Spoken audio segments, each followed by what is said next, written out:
He has no job, એની પાસે કામ નથી. હી હેઝ નો બિઝનેસ, એની પાસે ધંધો નથી.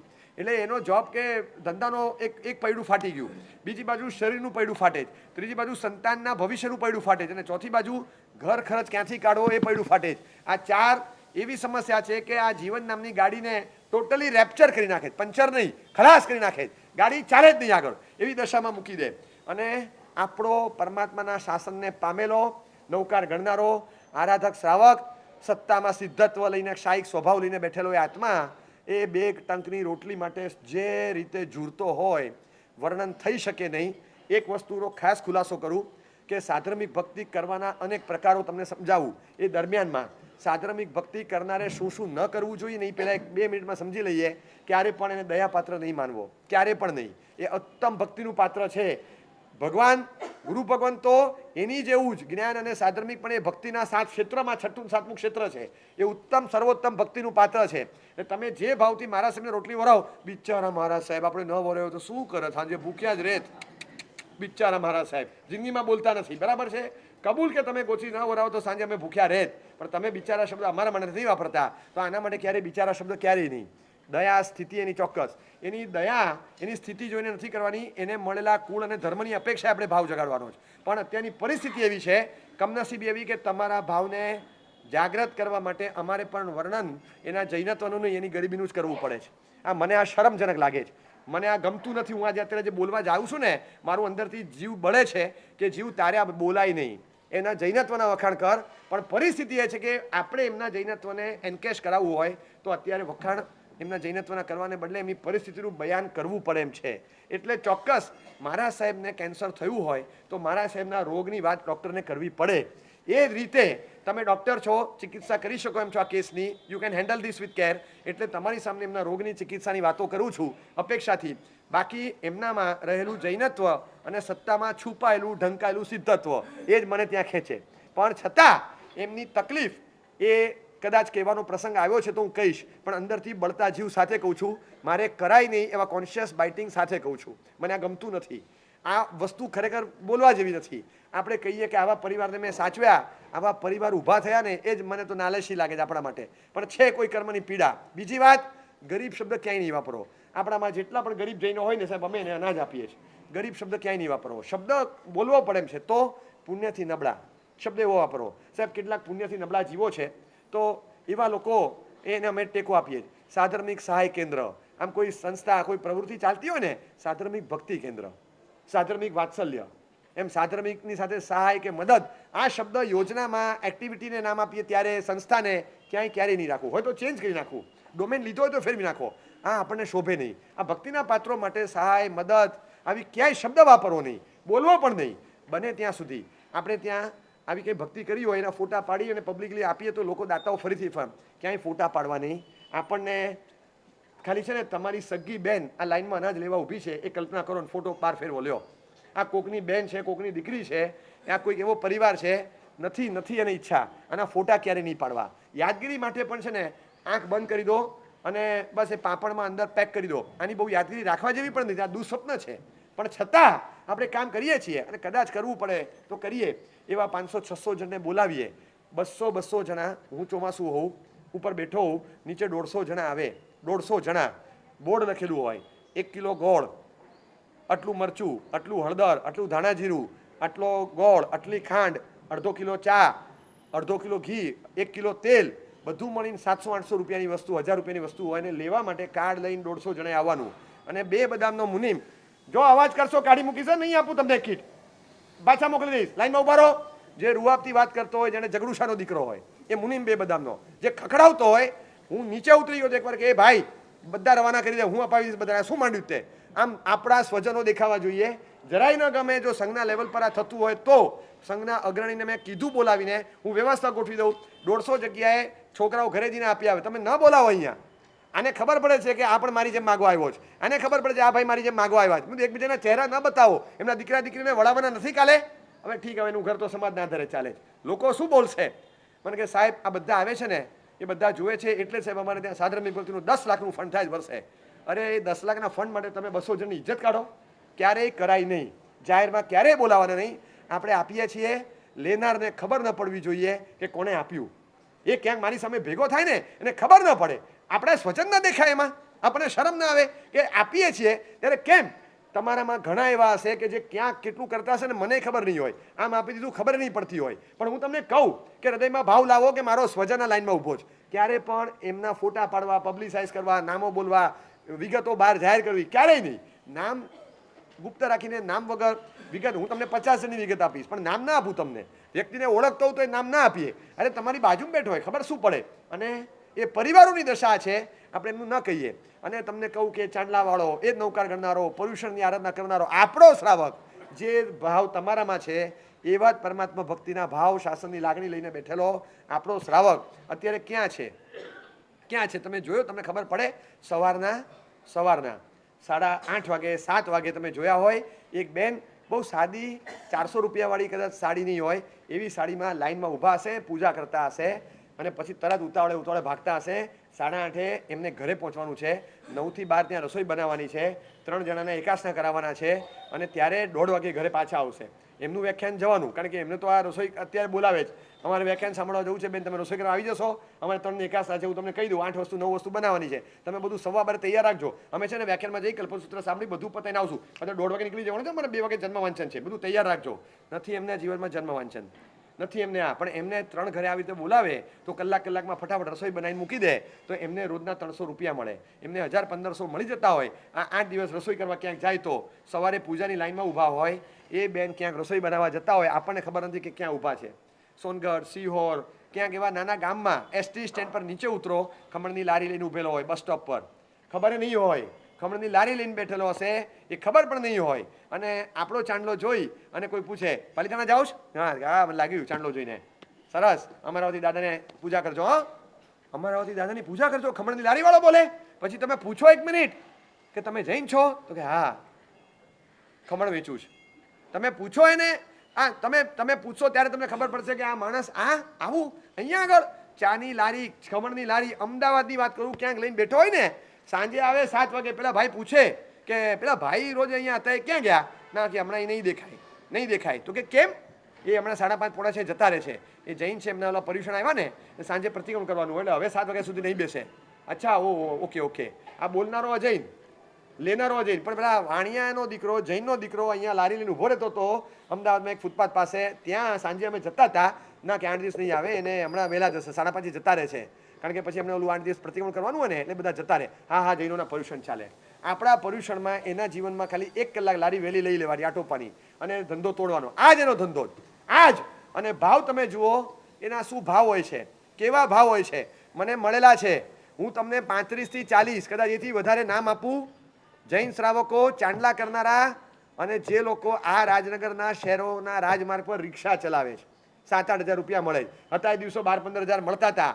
ઓલા અને ઉબેરમાં બધું સાફ થઈ ગયું અને અત્યારે એમને EMI 2500ના રિક્ષા પરના ભરવાના હપ્તા ઊભા રહ્યા અને રિક્ષા ચાલતી નથી, કારણ કે બધું તૂટી ગયું છે. અને એ છતાં પણ ભગાવીને કરતા હોય. સવારના હું હતો એક જગ્યાએ, ત્યારે મને એક ભાઈએ કીધું, મને કહે સાહેબ જો આ ભાઈ જે જાય ને એમની રિક્ષામાં રોજ આવું છું, અને મને કીધું છે રોજ આવવાનું. નાનો માણસ દૂરથી આવતો, મને કહે સાહેબ 1 દિવસના પૈસા નથી લીધા, અને એ રિક્ષાવાળાના શબ્દો મને કીધા, હું હલી ગયો. મને કહે સાહેબ એમણે મને કીધું જીવનમાં કોઈ સુકૃત પૂર્વભાવમાં કર્યા નથી એટલે આ દશા પામ્યા છીએ, આવતા ભાવમાં આવી દશા નથી જોતી, અમે કંઈ સુકૃત કરી એવી વ્યવસ્થા નથી. એક વાક્ય બોલ્યા, મને લાગે છે 14 પૂર્વનો સાર કહેવાય. એ સરસ વાક્ય રિક્ષાવાળાનું, એણે ભાઈએ મને સમજાવ્યું કે સાહેબ મને રિક્ષાવાળા ભાઈ કહેતા હતા કે ભાઈ પુણ્ય બાંધવા માટે પણ પુણ્યનો ઉદય જોઈએ. કેવું માર્મિક વાક્ય છે. પુણ્ય બાંધવા માટે પણ પુણ્યનો ઉદય જોઈએ. 2 રોટલી હોય તો હું આપી શકું, ઓરાવી શકું, 5 પૈસા હોય તો ખર્ચી શકું. પુણ્યનો બંધ કરવો છે પણ પુણ્યનો ઉદય તો જોઈએ ને, નથી. પણ એક વસ્તુ રાખી છે, દેરાસર કે ઉપાસે જનારા તમારા જેવા એકને ફેરી કરાવું, પૈસા લીધા વગર ફ્રી ફેરી કરાવું છું. વ્યાખ્યાનમાં જાઓ છો, મને લાભ આપજો, ખાલી મૂકી આવું કાં તો લઈ આવું. આટલામાં મારા 20 રૂપિયા જાય, મને પરવડે છે.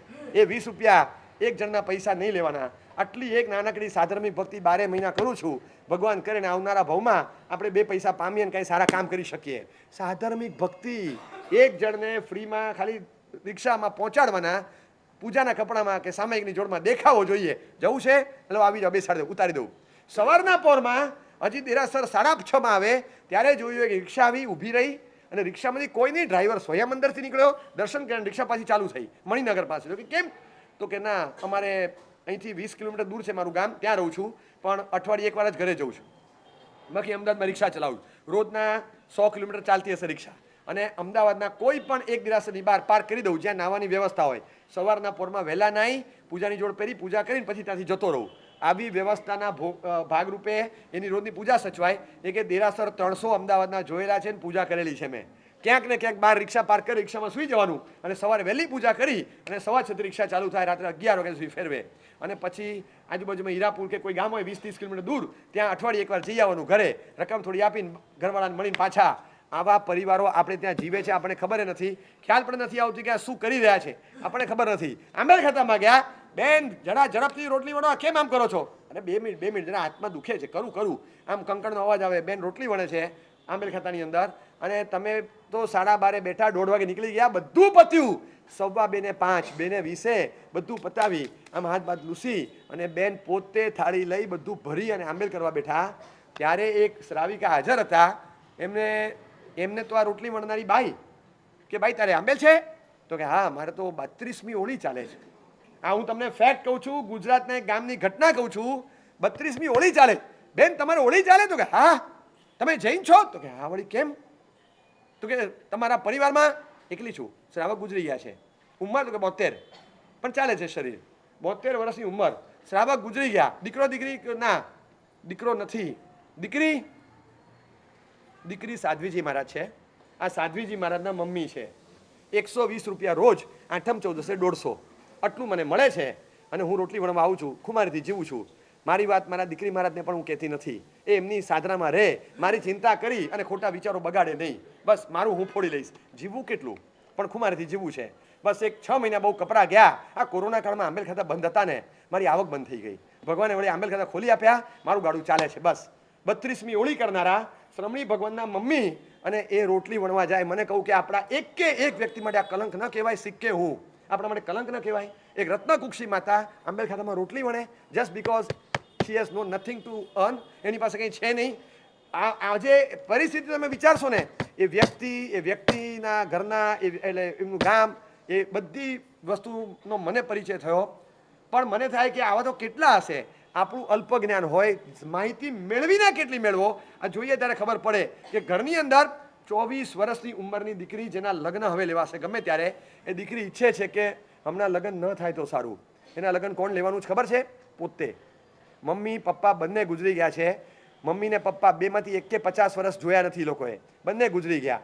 5 સંતાનો મૂકીને, 5 સંતાનોને મૂકીને મમ્મી પપ્પા ગયા. એમાં સૌથી મોટી એમાંથી એક બેન ગુજરી ગઈ. એના કિડનીના પ્રોબ્લેમ હતા, ટ્રીટમેન્ટ કરી શક્યા નહીં, કોઈ જાણકારી નહોતું, પરિવારમાં એવા દૂર ના હતા, બધા કોઈ નજીકના નહીં. એ બેન ગઈ. અને હવે જે 4 રહ્યા એમાંથી એક બેન પરણી, એક નાની બેન, એક નાનો ભાઈ અને સૌથી મોટી 24 વર્ષની એ કેરટેકર છે. એ દીદી બંનેને સાચવે છે અને કહે છે કે હું 27ની થઉં, આ 24 ના થાય અને આ 22ની થાય. જો ભગવાન કરે ત્રણે લગ્ન એક સાથે થઈ જાય ને તો ઘરનું આટું પીને જવું નીકળી જવું, આ બેને કોણ સંભાળે? આ માનું હૃદય લાગે. 24 વર્ષની દીકરી જાણકારોની સાથે વાત કરે કે સાહેબ કોઈ 50 વર્ષની ઉંમરના પ્રૌઢ બેન બોલતા હોય ને એવી રીતે વાત કરે. હું છે ને બોલી નથી શકતો આગળ. એના એન્સેસ્ટર્સ, પૂર્વજો, એનું જો હું નામ બોલું ને, આઈ રિપીટ, એના પૂર્વજોનું જો હું નામ બોલું તો મને લાગે છે કે અહીંયા બેઠેલા 80% લોકોએ નામ સાંભળ્યું હશે. 80% લોકોએ. એને આની ત્રીજી પેઢી, એની 3 પેઢી પહેલીની વ્યક્તિનું જો હું નામ બોલું તો મને લાગે છે મારે ન બોલાય. એ બેન બોલવા તૈયાર નહીં. મોટું નામ તમારું વડીલનું? તો કે તમે બસ અમારું નામ લખો ને. અને ક્યાંય આપણે વાત તો કે ના કરવાની નથી, ખાલી અમારી ફોર્મમાં અમે ભરીએ રેકોર્ડ પર. તો કે ના બસ અમારું નામ લખો ને. પણ તમારું કોણ? અમારું નામ લખો ને, વડીલનું રહેવા દો. પછી બહુ કીધું તો કે જો આમાં કહું અંકલ એવું છે કે અમારા વડીલના બહુ પુણ્ય હતા, આવું થાય જ નહીં એમના પરિવારમાં. પાપ તો અમારા જાગ્યા છે કે અમને સમસ્યા નડી છે, તો અમારા પાપને દૂર કરવા માટે પુણ્યશાળીના નામને અમારે વટાવવું નથી સાહેબ. અમે અમારું ફોડી લઈએ. અમારા નામ પર આપવાતું હોય તો આપજો, બાકી એમના નામથી નથી લેવું સાહેબ. કારણ કે અમારા પાપે એમના નામને ક્યાંક ધબ્બો ન લાગે. બહુ માનનીય વ્યક્તિનું નામ છે સાહેબ, રહેવા દો ને. અને ત્યારે નામ ન બોલે. થોડી વાર પછી એમને કીધું કે કદાચ એમ લાગે છે કોઈ આદરણીય વ્યક્તિ હશે તમારા વડીલ, કે બેન તમે નામ આપશો ને, આપનારના ભાવ 4 ગણા વધશે. વાત ક્યાંય નહીં જાય એટલે ખાતરી સાથે કહું છું. ત્યારે એ વ્યક્તિ પોતે વડીલનું નામ આપે ને ધરતી ખસી ગઈ નીચેથી કે શું વાત કરો છો. એવું અંદરથી ફીલ થાય કે આવો પરિવાર હોય કે જે પરિવારને તો જાણે ઇતિહાસમાં સ્થાન મળી શકે. આમ 100 જણમાંથી ક્યાંય એનીવેર, હું તમને એક્રોસ ઇન્ડિયા કહું છું, એક્રોસ ઇન્ડિયા 100માંથી 80 જણા એના નામને જાણતા હોય, નામ સાંભળેલું હોય. બસ આવી તમે વલ્લભભાઈ પટેલ બોલો, કોણે નામ નહીં સાંભળ્યું હોય? તમે સમજ્યા? તમે નામ કસ્તુરબા લાલભાઈ બોલો, કોણે નામ નહીં સાંભળ્યું હોય? જોયા ન હોય, 4 પેઢીમાંથી કોઈને જોયા ન હોય, પણ તમે ચેન્નાઈમાં જઈને બોલો, નામ તો સાંભળ્યા હોય ને. નામાંકિત વ્યક્તિની 3જી પેઢી. અને એ પરિવાર જ્યારે વીતે ને આ દશામાંથી ત્યારે ખબર પડે, અરે મમ્મી 2 વર્ષની ઉંમરે પપ્પા અને 8 વર્ષની ઉંમરે મમ્મી ગુજરી ગયા.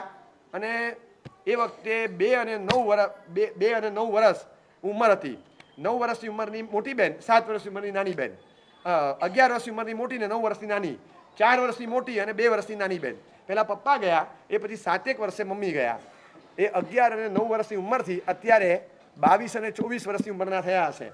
નો ફાધર નો મધર, રહેવાનું ક્યાંક, અને ત્યાંથી 20 કિલોમીટર દૂર કોલેજ હતી, ત્યાં ભણવા જવાનું. 2 જણા વચ્ચે એક સાદો મોબાઈલ, કારણ કે મેસેજ બધા મોબાઈલ પર આવે. 2 જણા વચ્ચે ભણવા માટે કોકે વળી અપાવેલું તો એક લેપટોપ, બધું શીખે એના પર. પરિસ્થિતિ એવી, કોઈ વ્યવહારિક સૂઝ નહીં, કશી ખબર ના પડે. મેચ્યોરિટી, દુનિયાનો સામે એક્સપોઝર નહીં, ગભરાટથી રહેવાનું. 2 જણા બંનેનું ભેગું વજન કરો તો 80 કિલો માંડ થાય. એવા દુબળા પાતળા, કે ખાવાના ઠેકાણા નહીં. ખાવામાં પણ પૈસા બચાવે કે ના, આપણે હાથ લાંબો નથી કરવાનો, ને આપણે આપે કોણ? ફફડે, કોઈની પાસે જઈ શકે નહીં. એમને ખબર પણ નથી કે ક્યાંથી ટેકો મળી શકે, કોણ ટેકો આપી શકે. અરે દીકરી તમારા 2 જોડી કપડાં લઈને આવે, આનો 6 મહિનાનો ભણવાનો ખર્ચો નીકળી જાય એવું. પણ એ કઈ રીતે જીવતા હોય, પપ્પા મમ્મી વગરની આવી 2 દીકરીઓ. હું કહું છું, આને 6ઠું ક્ષેત્ર 7મું ક્ષેત્ર નથી આપણું? આ શ્રાવક અને શ્રાવિકા ક્ષેત્ર નથી? અને આપણે જોઈને કેમ મનમાં એમ ન થાય કે આ કયું છે? 52 વર્ષની ઉંમરનો દીકરો છે, પરણ્યા વગરનો છે, મેન્ટલી રિટાર્ડેડ છે. અને એ 52 વર્ષની ઉંમરના મેન્ટલી રિટાર્ડેડ દીકરાને સાચવવા માટે 74 વર્ષની 75 વર્ષની મમ્મી દાદીમાં એકલા છે, ઘરમાં કોઈ નથી, 2 જણા. અને 75 વર્ષની ઉંમરે એ દાદીમાં હજી રસોઈ બનાવી અને 52 વર્ષના મેન્ટલી રિટાર્ડેડ દીકરાને સાચવે છે. હવે તમે એ પરિવારનું તમે જુઓ ત્યારે ખબર પડે કે કોણ છે પરિવારનું. આવા તમને હું ઢગલાબંધ પરિવાર બધે ક્યાં પથરાયેલા છે. અને એ પરિવારની પરિસ્થિતિ તમે જાણો, સમજો ત્યારે ખબર પડે કે આવી પરિસ્થિતિ ક્યાંય સાંભળી છે કે હોઈ શકે.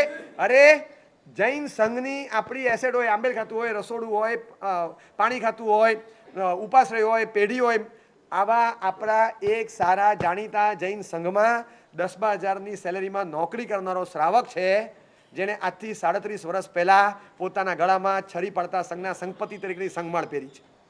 અને આજની તારીખે, હું આજ સવારની વાત કરું છું, એ આજે પણ ત્યાં નોકરી કરે છે એક સંઘમાં, 12,000નો પગાર છે. એ સમય હતો 19 વર્ષની ઉંમરે, ત્યારે એમણે માળ પહેરી છે સંઘની. બાપુજીએ માળ પહેરાવી છે અને 6 દિવસનો છરી પડતો સંઘ કાઢ્યો 400-500 આરાધકનો. અને એ વખતે એ જાજરમાન સંઘમાં સંઘમાળ પહેરેલું આ દીકરો હતો 19 વર્ષનો. આજે એમની ઉંમર 50-55 થઈ. આજે એમની પાસે પરિસ્થિતિ નથી. આજે પરિસ્થિતિ ગઈ અને કફોડી હાલત જે આવી છે. દુકાનો હતી 2 અમદાવાદમાં, શહેરમાં, બધું સાફ થઈ ગયું. કેમ થયું, શું થયું, દાસ્તાન સાંભળો કલાક લાગે, પણ એ કથા સાંભળ્યા પછી લાગે એક વખતનો મારો સંપત્તિ હોય અને આજે 10-12 હજાર મળે એ માટે નોકરી કરતો હોય એ જ સંઘમાં કે જે સંઘમાં અંદર બેસી અને આવનારાને 500-500 રૂપિયા અનાજ, 1000 રૂપિયાની કીટ અનાજની આપતો હતો, પગાર ફાળતો હતો બધાના, વહીવટ કરતો હતો સંઘની પેઢીમાં બેસીને. એ વખતનો જાજરમાન. અને આજે સુરતમાં હતો, મને ત્યાંના ફાઉન્ડેશનના ભાઈ હતા સંજયભાઈ, એમણે મને ચિઠ્ઠી બતાવી. મને કહે સાહેબ આ ચિઠ્ઠી વાંચો સાહેબ. હી હેઝ એપ્લાઇડ ફોર 57,500, 57,500 રૂપિયા દીકરીની ફી છે. ભરી શકાતી હોય તો ખાસ વ્યવસ્થા કરવા ભલામણ. મારા ભલામણ પત્રને તમારી રેકોર્ડ ફાઇલમાં રાખતા નહીં, અત્યારે મૂકી પાસ કરાવી રકમ આપીને મને કાગળ પત્ર પરત આપજો. ફાઇલમાં રેકોર્ડ પર મારો આ માગણીનો પત્ર રહેવો ના જોઈએ, નહીં તો મારે સહાય નથી જોઈતી. પછી મેં કીધું કે સાહેબ બહુ જાજરમાન માણસ છે. મને ત્યારે ખબર પડી કે સંજયભાઈએ નામ આપ્યું. મને કે સાહેબ તમે એને ઓળખો? યસ, ડિમાન્ડેડ ફોર 5 ડિજિટ રકમ, 5 આંકડાની રકમ માટે આ માણસ ડિમાન્ડ કરે છે. 57500, 5 આંકડાની રકમ એ માણસ માગે છે, જેને આજથી 8 વર્ષ પહેલા આ જ ફાઉન્ડેશનમાં 6 આંકડાની રકમનું ડોનેશન આપ્યું છે. તમે સમજી શકો છો? સમય પલટાયો. અને સાહેબ સમય પલટાતા શું થઈ ગયું સાહેબ? રાતોરાત એવી તકલીફો આવી ગઈ છે, ઉપરા ઉપરી ઝટકાઓ પડ્યા. સાહેબ આ દશા છે. ઇજ્જતદાર માણસ સાહેબ, આનો રેકોર્ડ પર ફાઇલમાં મુકાય નહીં. 2 જણને કહી અને અંદર સાહેબ પતાવી દેવું પડે. આવાને અપાય સાહેબ રકમ, પણ એને કઈ રીતે અપાય? કુમાર ભળભાઈ પાસે કોક આવેલા, મારી દીકરી MBA ના લાસ્ટ યરમાં છે. કુમારબળભાઈ પાસે લગભગ કોઈ પહોંચે નહીં આવું ડાયરેક્ટલી, બહેનો તો ના પહોંચી શકે, પણ એ ગમે તેથી પહોંચી ગયા, નસીબદાર થતે પહોંચ્યા અને કીધું 60,000 છે ભાઈ, તમે કરાવી આપો ને. મને કહો કે કીધું તમે કુમારપાળને કહેશો ને પૂરું 60,000 કરાવી આપશે. હું 10,000 મને 6 જગ્યાએ ક્યાં જવું? ભાઈ કરાવી આપો ને, બેસો બહાર, હું કરાવું. જયેશ, કલ્પેશ બોલાવ્યા અને કીધું. મને આ જયેશભાઈએ પોતે કીધેલું, મને કે સાહેબ એમની પરિસ્થિતિ એવી ને, કુમારપાળભાઈ 60 આપી દેવાનું કે સીધું. અમે કહીએ આપણે 30 આપી દઈએ, 30ની વ્યવસ્થા કરી દેશે. 60 આપી દે ને પૂરા, પછી છેલ્લે એક આપણે આપવા જ પડે. એટલે આ વખતે મેં નક્કી કર્યું, આ વખતે ભાઈ કે નહીં પેલા 60 આપી દેવાના. એટલે હું સુધરી ગયો. મેં કીધું કુમારપાળભાઈ 60 આપી દઈએ. કુમારપાળભાઈ આપણે 60 આપી દઈએ ને? ના. કુમારપાળભાઈ 60 આપી દઈએ, બીજે ક્યાં જશે? સાંભળ, 100 પૂરા 1 લાખ આપ. 60 નથી આપવાના, 1. કુમારપાળભાઈ 1 આપ. વીડો છે, એકલા છે, 2 દીકરીઓ છે, કેટલી જગ્યાએ જશે? પણ કુમારપાળભાઈ એમની માગણી 60ની છે. ત્યારે કુમારપાળભાઈના શબ્દો સાંભળજો. એમની માગણી 60ની છે, એમની જરૂરિયાત પણ 60ની છે. તે શેના આધારે નક્કી કર્યું? તે જરૂરિયાત પણ 60ની છે એમ નક્કી કરી દીધું. એમની માગણી 60ની છે, જરૂરિયાત કદાચ 100થી પણ વધારે છે, 100 આપી દે. બીજી કોઈ મુદ્દા પર, અહીંયા એજ્યુકેશન સિવાય કંઈ વાત નથી કરી, પણ બીજા કોઈ મુદ્દા પર બીજે ત્રીજે જવું ના પડે, આપી દે. મને કહેતા હતા આ એવી વ્યક્તિઓ છે, તમે 20 વર્ષ હાથ પકડીને બેસો, નસ હાથમાં નહીં આવે. આ માણસની નસ નહીં હાથમાં આવે. ડૉક્ટર વૈદ બધાની નસ પકડી શકે, આની કરુણાના ધબકારા કેવા છે ને, પકડી ના શકાય. હું તમને કહું કે આ આપણે પરિસ્થિતિ ખબર પડે કે આ પરિવારો એનો ઘર ખર્ચ કઈ રીતે કાઢતા હશે, કઈ રીતે એ લોકો પોતાના શરીરના આરોગ્ય સાચવતા હશે, કઈ રીતે આગળની પેઢીના ભણતર ગણતરની ચિંતા પ્રસંગો પાર પાડતા હશે. અમારી પાસે કંકુ ને કન્યા છે, બીજું કંઈ નથી, શું કરશું? 2 જોડી કપડાં ને દીકરી આવશે, બોલો ફાવશે? હવે આપણી પાસે તો આપવા માટે 50-60 તોલા સોનું છે, કરવા માટે 1 કરોડનો ખર્ચો છે, 15 લાખનું ડેકોરેશન આપણા રિસેપ્શનમાં કરવાના છીએ અને 1200ની ડીશ જમાડવાના છીએ 600 માણસને. આ આપણા લગ્ન છે. આવા લગ્નમાં તો હું 100 જણને બેસાડી દઉં. તમને ખબર છે પરિસ્થિતિ કેવી છે? આ લોકોને માટે પ્રસંગે પ્રસંગ છે જ નહીં, પ્રસંગ જ નથી આવતો. ભગવાનને પ્રાર્થના કરે કે જિંદગીમાં પ્રસંગ ના લાવતો ભાઈ અમારા ઘેર. ક્યાંથી લાવવા કોઈને? અમારે ત્યાં પ્રસંગ આવી શકે એમ નથી, કારણ કે આ પ્રસંગ અમારે ત્યાં આવે એટલે અમારા માટે આ પ્રસંગ એક મોટી તકલીફ ને આપત્તિ બને છે. પ્રસંગ અમારે પાર કઈ રીતે પાડવો, આ એમની સમસ્યા છે. અને એ સમસ્યાના ભાગરૂપે એ લોકો સીધા થાય છે ઓલવેઝ. એમને ખબર નથી કે ક્યાં કરવું. રોટલી વણતા હોય, રિક્ષા ચલાવતા હોય, ક્યાં કરતા હોય. સાધ્વીજી ભગવાન વિહાર કરીને આવે અને કે મારા બા મહારાજ હતા અને એમને વ્હીલચેરમાં બાઈ હતી. છેલ્લે મને કીધેલું, મને કે આવે તો ખાલી એમને નૌકારસી કરીને જાય, કહી દેજો ને તમે, પેલી બાઈ એમને ન જતી રહે. હા હું કહી દઈશ, ચિંતા નહીં. એટલે આવ્યા, માણસને કીધું સંઘમાં કે તમે જરા પેઢીમાં લઈ જાઓ. તો કે પેઢી 9 વાગે ખુલે. મેં જો ને, નહીં તો પછી તમે લઈ લેજો, સહી લઈ લો, તમે આપી દો. અત્યારે જેને પૈસા આપવાનો હોય ને એ આપી દો, એટલે એ છૂટા થાય, ઘરે પહોંચતા થાય. અને બેનને કહેજો નૌકારસી કરીને જાય. જ્યારે કીધું ત્યારે ખબર પડી, બેન કે ના મારે તો ઉપવાસ છે. ઉપવાસ છે એટલે મારે વર્ષી તપ ચાલે. વર્ષી તપ ચાલે, તમે જૈન છો? તો કે હા જૈન છું. 62-63 વર્ષની ઉપરના બેન વ્હીલચેર ચલાવે પૈસા લઈને. પૈસા વગર છે ને આપણા કરોડપતિના ઘરના બેન ચલાવે, એ ભક્તિથી ચલાવે, પૈસા લઈને. હા મહિનામાં 10-12 દિવસ આ રીતે શહેરમાં જવું, મારે 300-350 એટલે કે 5-1000 આવી જાય ને 12-13 દિવસમાં, તો મારે જરા ટેકો રહે. ભાઈને પેરેલિસિસ છે, છોકરો પેટ્રોલ પંપમાં સર્વિસ કરે છે, 8-9 હજાર લાવે છે, પણ હવે બધા ખર્ચા કાઢવાના એટલે ચાલે છે. તો એમાં વર્ષી તપ કે હા 7મો વર્ષી તપ સળંગ ચાલે છે. અને આ 7મા વર્ષી તપમાં બેન દર મહિને ત્યાં જાય અને કે તમારે તકલીફ તો બસ આખું ગામ જ્યારે ખૂબ આરાધના કરે ત્યારે સખત પીડા હોય, બધા ભીના થઈ જાય, ત્યારે કોરા ધાકોર રહીએ. અષાઢથી કારતક 4 મહિના વિહારો બંધ હોય, વ્હીલચેર બંધ હોય, આવક ઘટે અમારી. એ 4 મહિના કાઢવા અઘરા પડે, બાકી ભગવાનની મહેરબાની સરસ નીકળી જાય છે.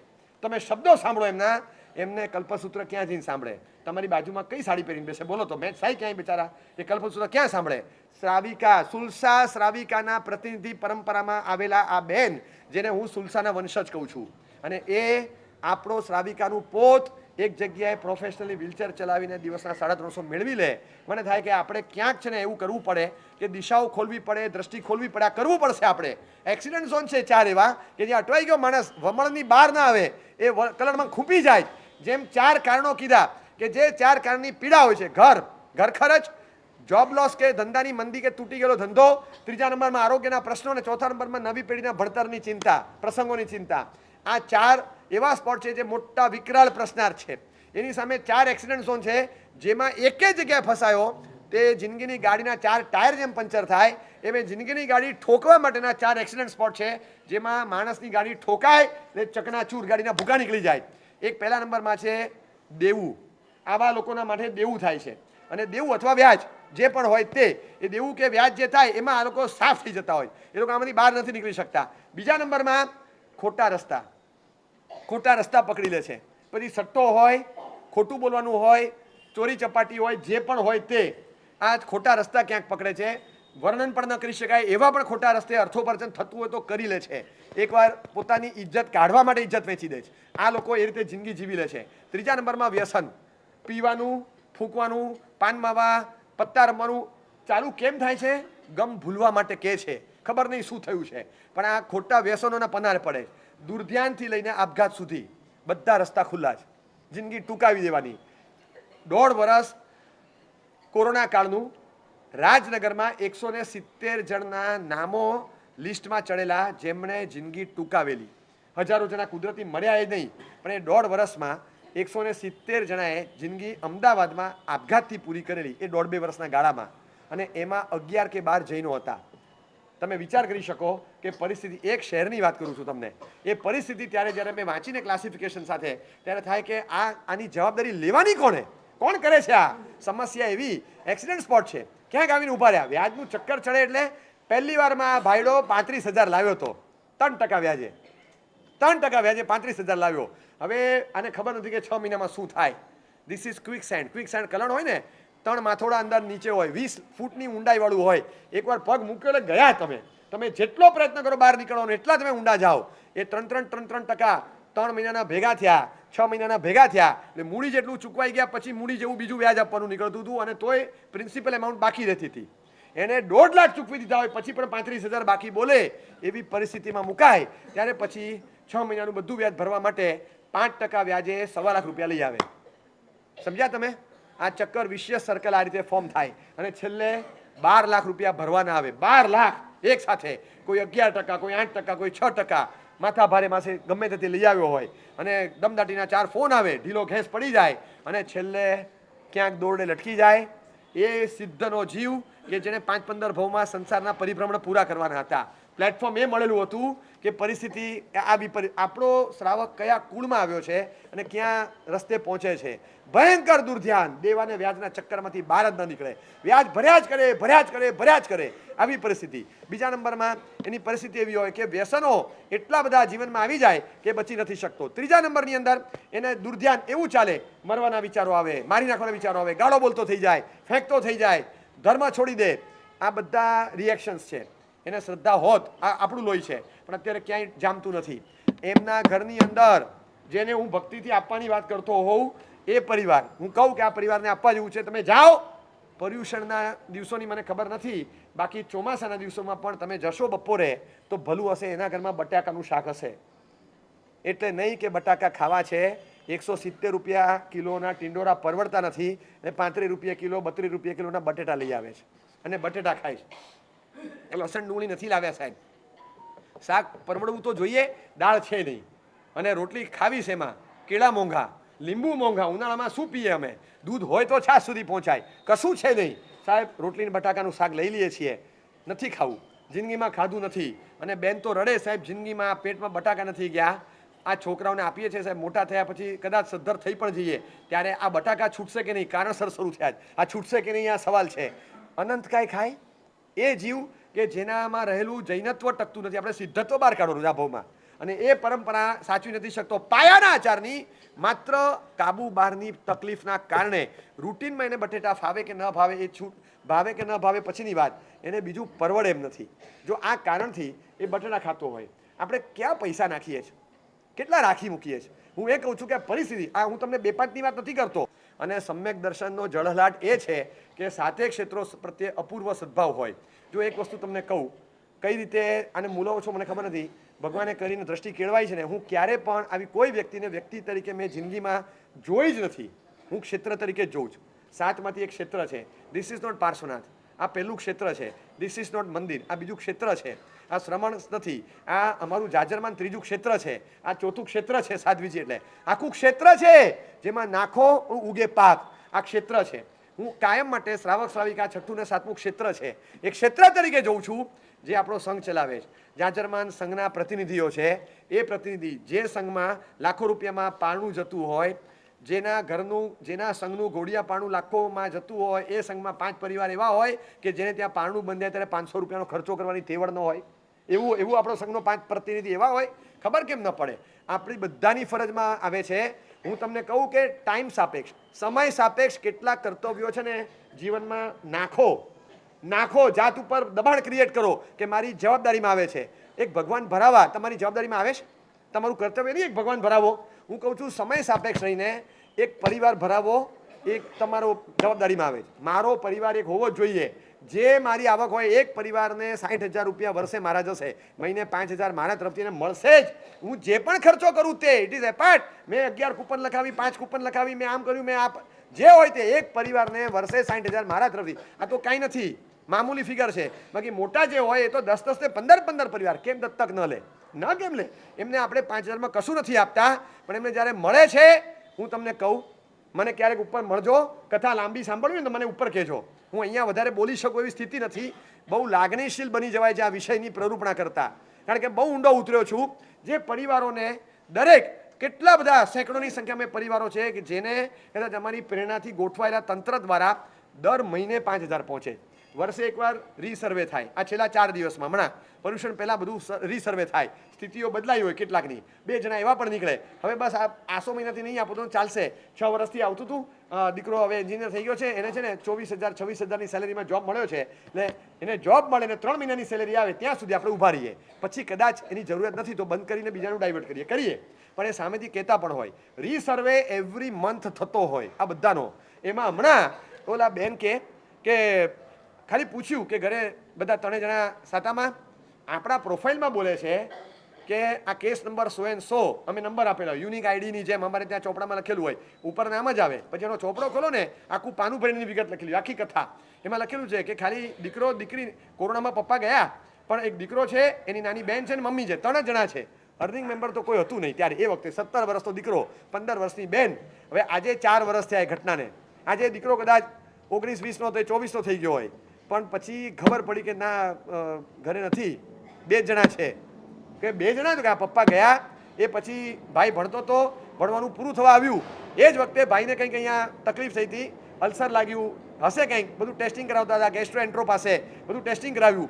પરિસ્થિતિ એવી કાબુ બહાર, શરૂઆતમાં બધું માથે માર્યું પૈસા બચાવવા, એવું વધ્યું. છેલ્લે અહીંથી ફૂડ પાઇપ દ્વારા અન્ન આપવું પડે એવી પરિસ્થિતિ થઈ.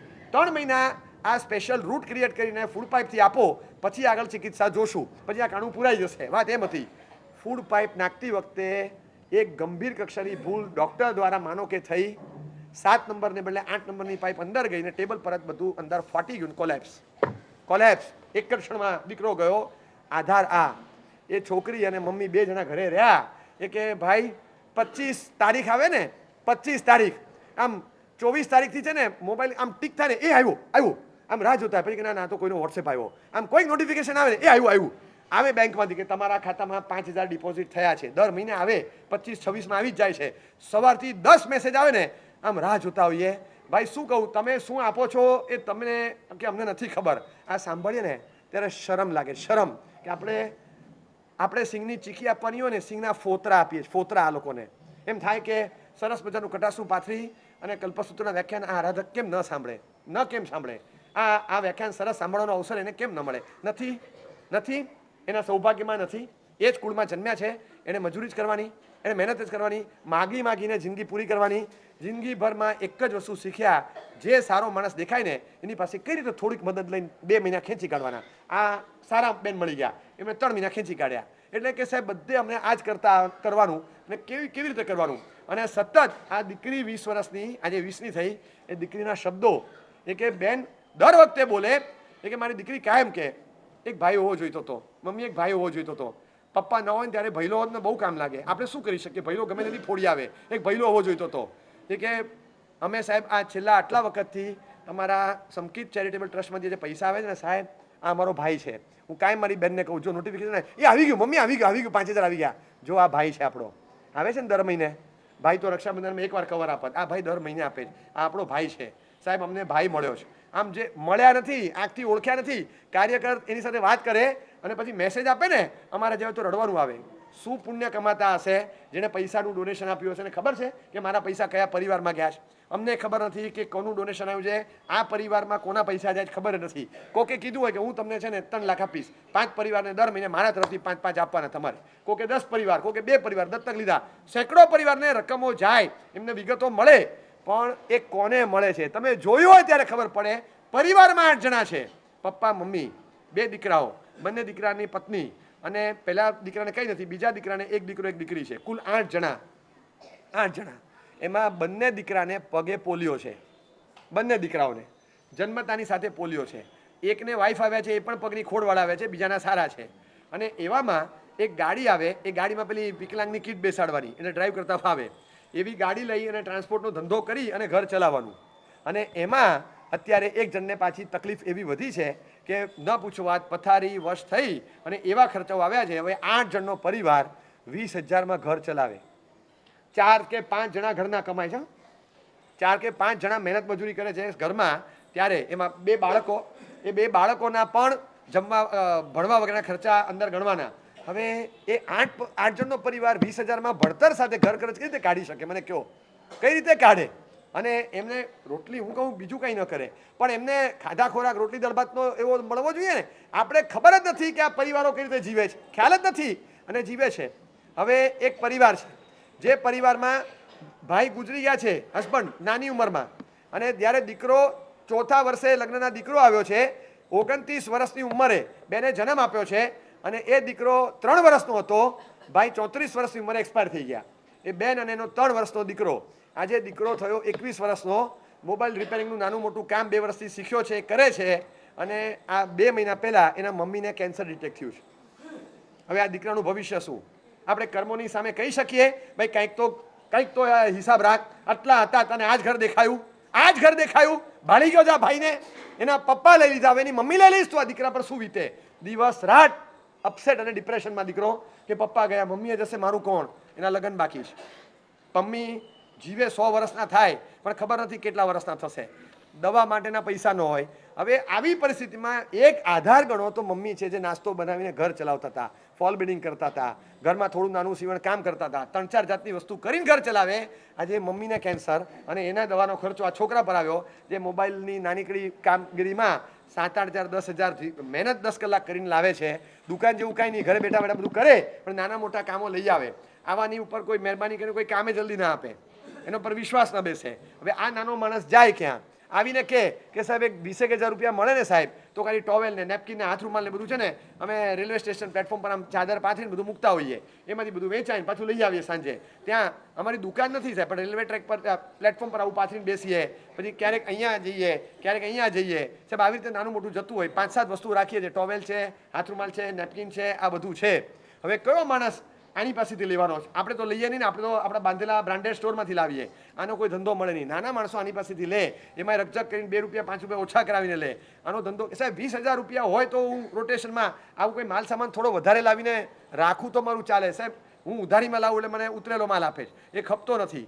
હવે સાહેબ હું શું કરું? 20-30,000 રૂપિયાના રોકડા મળે તો ક્યાંક રોટેશન ચાલે. એની સમસ્યા તમે જુઓ, વ્યાજના પૈસા કોકના લાવીને માલ ખરીદે, વ્યાજનો લોડ વધે, આવક કરતાં વ્યાજ ભરવાનું આવે. તો આ માણસ બહાર એ ઇકોનોમિક્સ ભણ્યો નથી, એ આગળનું વિચારી નથી શકતો, એ આજનું વિચારીને આજનો ગોળો ગબડાવી નાખે છે. કાલે શું થાય ને નથી ખબર, અને ખબર હોય તો કે કાલે થશે ત્યારે પડશે વા દેવાશે, આજને કાઢી નાખો, આજને ખેંચી કાઢો. એ આજનું વિચારીને જવા દે છે.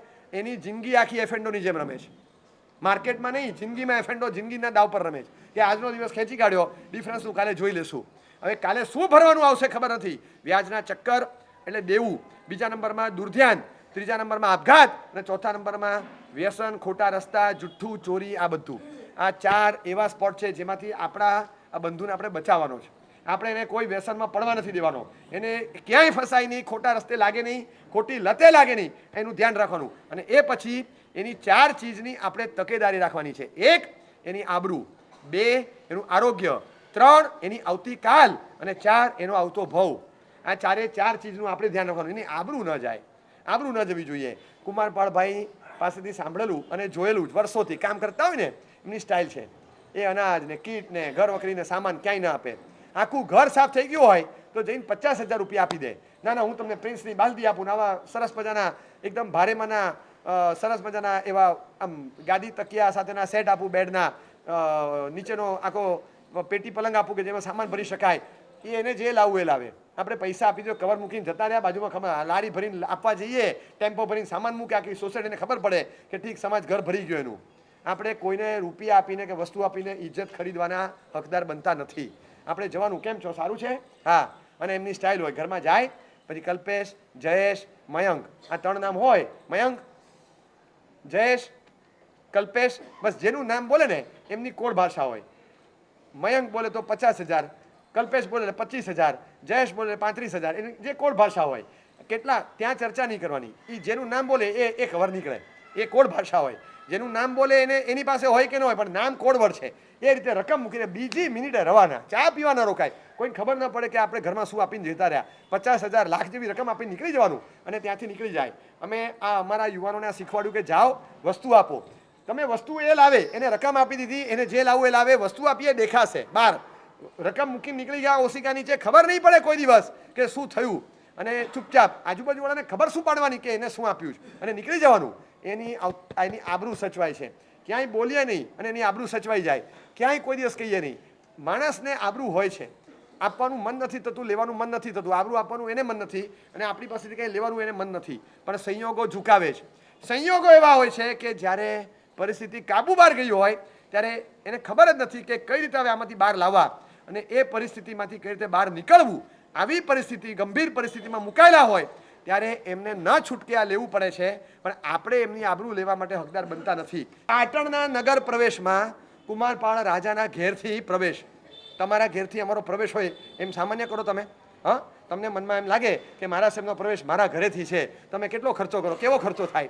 ના ના, મારા સાહેબ મારા ઘરેથી, કેટલા જણને બોલાવો. કુમારપાળ મહારાજા 18 દેશના માલિક, એમના ઘેરથી એમના ગુરુ ભગતનો પ્રવેશ હોય, કેવો પ્રવેશ! અને તમને ખબર, હેમચંદ્રાચાર્યએ ખદ્દડ ખાદીનું કાણાવાળું કપડું પહેરેલું, ઝીણા કાણા આવે, અને એવી નબળી ખાદી, આમ જાડું કપડું, આમ જોઈને લાગે કે અરે અતિ ગરીબ હોય એવા પહેરે. બાકી આમ જરા મટકા ખાદી, એમ એવી અપ ટુ ડેટ ખાદી મળતી હોય જે સિલ્કને ટપકી મારે એવી, પણ આટલું એવું ખદ્દડમાં ખદ્દડ, માદરપાટ સારું કેવડાવે એવું બેકાર, અત્યંત સાવ બેકાર લાગે એવું કપડું, આમ કપડા તરીકે ઓઢેલું, કામડીમાં એ જ નાખેલું, અને એ ખાદી પહેરી અને સાહેબ નીકળ્યા.